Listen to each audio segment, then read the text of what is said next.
There is a rule in war that every serious strategist understands. Wars do not truly change when armies clash. They change when the targets change.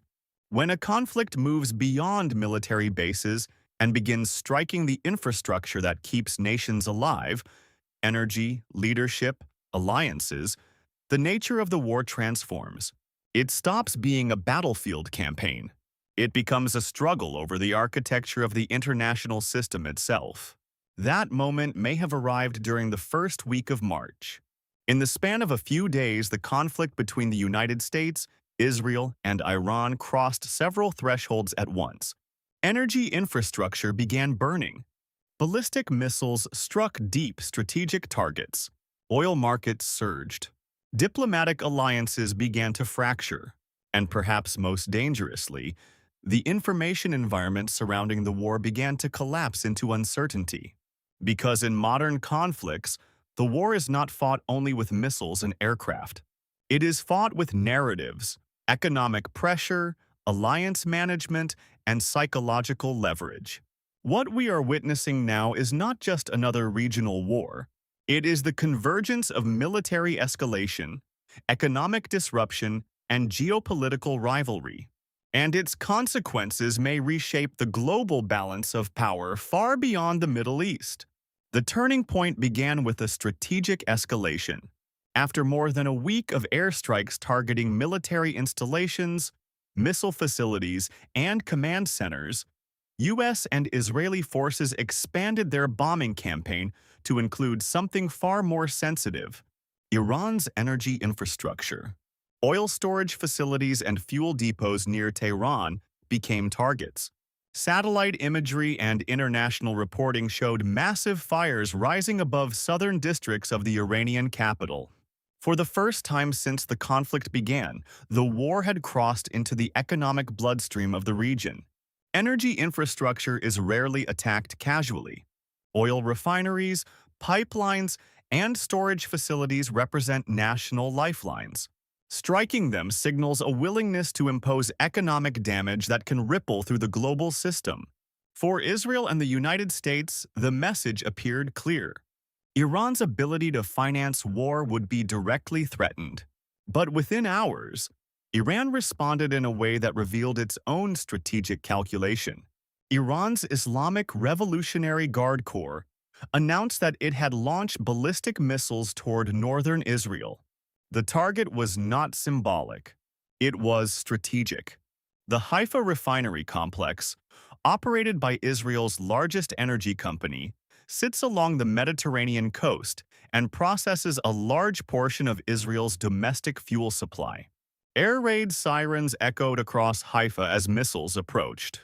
Videos circulating online showed explosions and fires in industrial areas near the port. Israel quickly imposed strict wartime information restrictions. Police reportedly ordered civilians to stop filming. Media access to affected areas was limited. Damage assessments were not publicly confirmed. But regardless of the level of destruction, the strategic signal had already been sent. The war had moved into the energy sector on both sides. And energy infrastructure is not just a national asset. It is a global one. Oil markets respond to perception as much as reality. The moment the Haifa refinery became a missile target, every energy trader, government ministry, and shipping company monitoring the Middle East recalculated risk.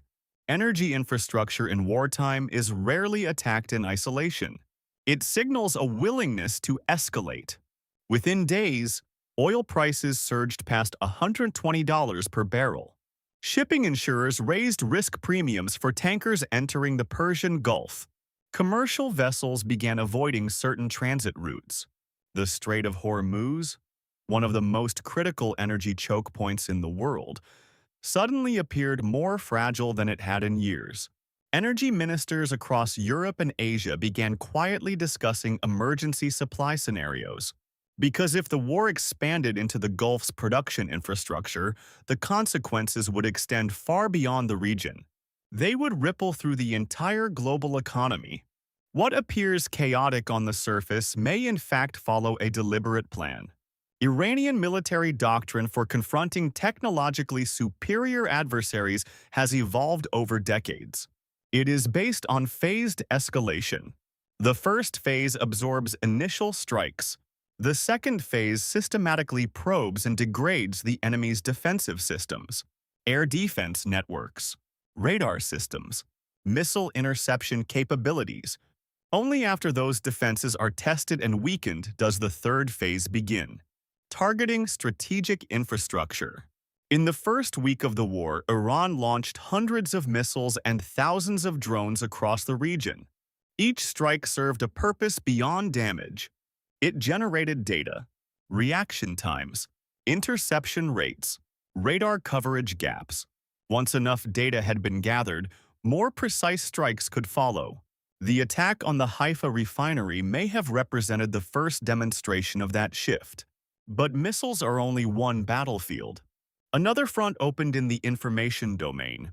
Iran's Revolutionary Guard announced that one of its missile strikes had targeted locations connected to Israeli leadership, including areas associated with Prime Minister Benjamin Netanyahu. The Iranian statement went further. It suggested that Netanyahu's status was unclear. The Israeli government quickly dismissed the claim as false. But something unusual happened in the days that followed. Netanyahu did not appear publicly for several days. No live press conferences. No recorded addresses. Only written statements. Under normal circumstances, the absence would mean little. But Israel has been operating under strict wartime media restrictions since the conflict began. Damage to strategic sites and military installations cannot be reported without government approval. Foreign journalists cannot freely access many affected areas. In such an environment, even a brief information vacuum can generate global speculation. And speculation itself can become a weapon, because uncertainty undermines political confidence. At the same time, diplomatic signals suggested that tensions might be growing between Washington and Tel Aviv. Two senior American envoys, figures deeply involved in Middle East diplomacy, were scheduled to travel to Israel during the crisis. The trip was abruptly canceled. No official explanation was given. Reports began circulating that U.S. officials had been surprised by the scale of Israeli attacks on Iranian energy infrastructure. Those attacks had global consequences. Rising oil prices carry immediate political risks in Washington. Fuel costs influence inflation. Inflation influences elections. For the United States, a prolonged energy shock could become economically and politically damaging. For Israel, however, the strategic priorities are different. Israeli leaders entered the conflict seeking to dismantle Iran's missile production capability and weaken the command structure of the Revolutionary Guard. These objectives require sustained military pressure, and sustained pressure increases the risk of escalation. The result is a subtle divergence of interest between the two allies.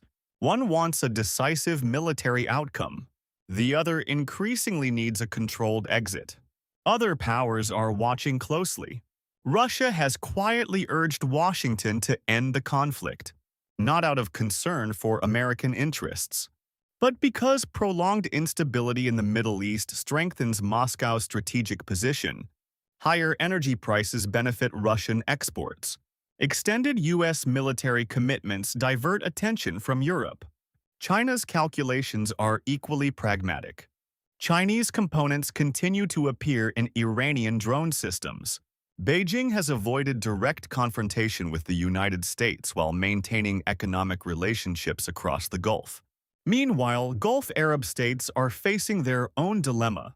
American military bases on their territory provide defense against missile attacks, but they also make those territories potential targets. Every additional day of conflict raises the same question inside Gulf capitals. Does hosting U.S. forces provide security or invite danger? The economic effects are already visible. Oil prices are surging. Liquefied natural gas shipments from Qatar have been disrupted. Several refineries in the region have reduced operations after drone strikes. Global stock markets have lost trillions in value since the war began. Financial analysts are warning of a possible return to stagflation, a toxic combination of rising prices and slowing growth. Unlike previous energy crises driven by financial cycles, this one is rooted in geopolitics. Interest rate policies cannot fix it. Only stability in the Middle East can. And stability currently appears distant. The most important question in any war is not who wins the latest exchange of fire. It is who achieves their strategic objectives. The United States entered this conflict hoping to eliminate Iran's nuclear capabilities and potentially trigger political change inside Tehran. Those outcomes have not materialized. Iran's leadership structure remains intact. Its missile forces continue operating. Its regional network of allied groups remains active.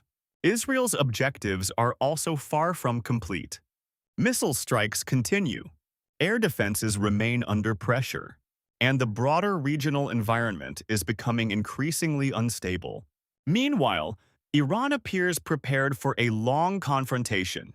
Its commanders claim that their forces can sustain operations for months.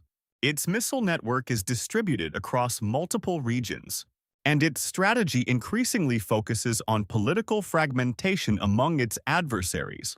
The most dangerous wars are not always the ones fought with the largest armies. They are the ones that connect multiple crises into a single system of instability. The Middle East conflict is already affecting global energy markets. It is testing alliances. It is reshaping diplomatic alignments. And it is drawing the attention of major powers that see opportunity in prolonged disorder. This is why the significance of this war cannot be measured only by the explosions we see on the battlefield. Its true impact lies in the systems it is beginning to destabilize: energy systems, alliance systems, economic systems, and the fragile balance of power that has defined the international order for decades. If those systems continue to unravel simultaneously, the world may soon discover that this conflict was never just about the Middle East. It was about the structure of global power itself.